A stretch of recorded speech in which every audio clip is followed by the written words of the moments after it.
High বন্ধুরা, প্রত্যেককে কেমন রয়েছেন? আশা রাখছি যে যেখানে রয়েছেন, যে অবস্থায় রয়েছেন, যে যার মতো ভালো রয়েছেন বা সুস্থ রয়েছেন। বড়দের প্রতি আমার সম্মান এবং শ্রদ্ধা এবং ছোটদের প্রতি আমার স্নেহ এবং ভালোবাসা রেখে আজকের ভিডিওটা আমি শুরু করছি। আজ আমি বানিয়ে দেখাবো খুবই স্বাস্থ্যকর একটি রেসিপি, চিকেন স্টু।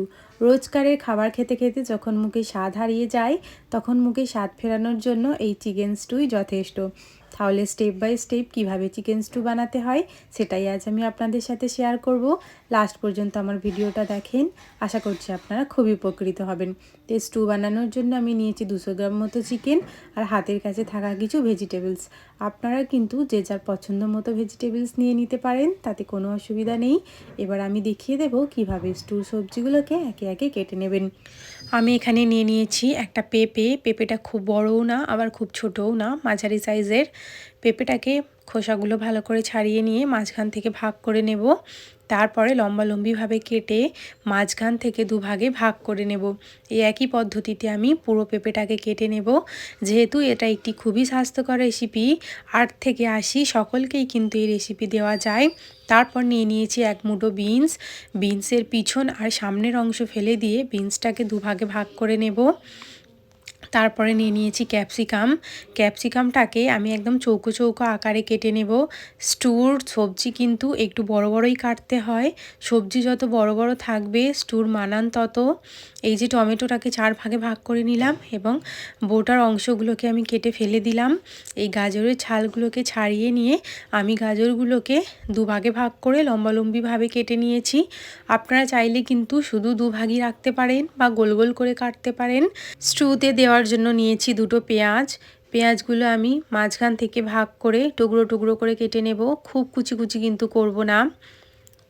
তারপর এখানে নিয়েছি 2-3টে মতো আলুগুলোর খোসা ভালোভাবে ছাড়িয়ে নিয়ে আলুগুলোকে মাঝখান থেকে দুভাগে ভাগ করে নেব। বড় বড়ই রাখবো, খুব ছোট করব না।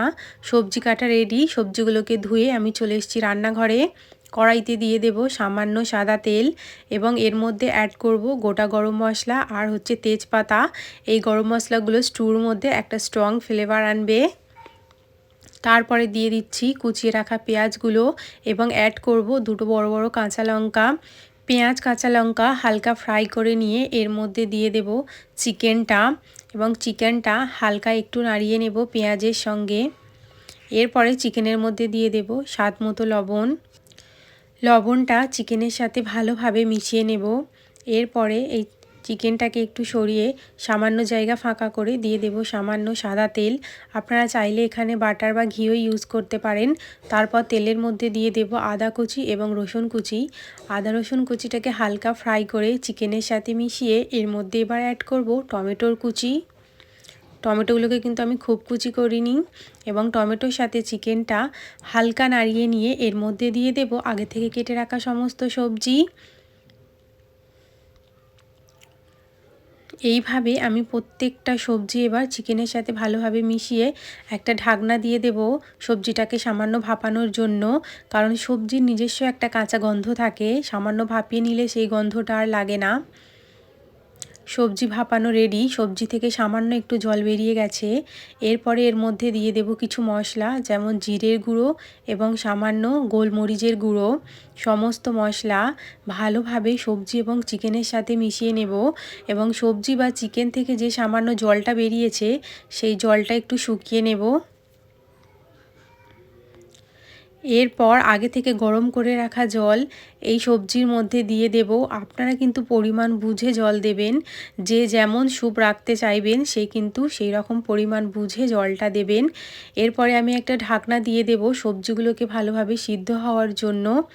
প্রায় 15 মিনিট মতো টাইম ছেড়ে দেব সবজিগুলোকে সিদ্ধ হওয়ার জন্য।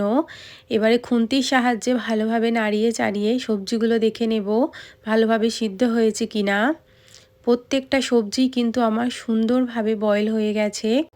এইবার সামান্য ফুটিয়ে নামিয়ে নিলেই কিন্তু রেডি খুবই স্বাস্থ্যকর চিকেন স্টু। এটি সকালে ব্রেকফাস্ট বা রাতে ডিনারে খুবই স্বাস্থ্যকর একটি খাবার। এটি রুটি বা পরোটা বা খালি মুখেও খাওয়া যায়। ছোট থেকে বড় সবাইকেই আপনি এটা বানিয়ে দিতে পারেন। আর মুখে রুচি আনতে কিন্তু এর জুড়ি মেলা ভার। তো এই স্টু রেসিপি আমার কেমন লাগলো আমাকে অবশ্যই জানাবেন। আর যদি আমার এই ভিডিওটা ভালো লেগে থাকে তাহলে একটা লাইক করবেন, কমেন্ট করবেন, শেয়ার করবেন আর আমার চ্যানেলটিকে এগিয়ে নিয়ে যেতে একটা সাবস্ক্রাইব করে দেবেন। তো আজকের মতো আমি এখানেই শেষ করছি। ভালো থাকবেন সবাই। আপনাদের সাথে আমার আবার দেখা হবে অন্য একটি ভিডিওতে অন্য একটি রেসিপি নিয়ে। ততক্ষণের জন্য টাটা, ধন্যবাদ।